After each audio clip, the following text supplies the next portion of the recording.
தாகூர் அரசு கலை மற்றும் அறிவியல் கல்லூரியின் கருத்தரங்க கூடத்தில் நடைபெற்ற நிகழ்ச்சியில் கல்லூரி முதல்வர் முனைவர் சசிகாந்த் தாஸ் மாணவர்களை பாராட்டி நேர்மறை எண்ணங்களை வளர்த்து எதிர்மறை எண்ணங்களிலிருந்து விடுபட வேண்டியதன் அவசியம் குறித்து அறிவுறுத்தினார்.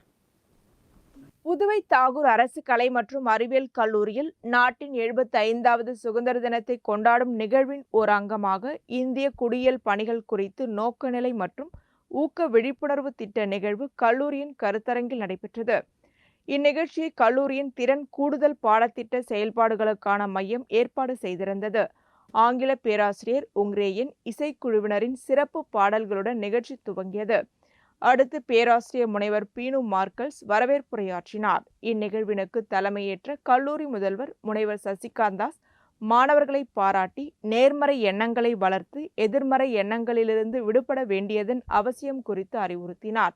இளம் ஆர்வலர்களை போட்டித் தேர்வுகளில் வெற்றி பெற ஊக்குவிக்கும் வகையில் இந்திய ஆட்சிப் பணி அதிகாரிகளுடன் இதுபோன்ற பல கலந்துரையாடல் நிகழ்ச்சிகள் ஏற்பாடு செய்யப்படும் என அவர் கூறினார்.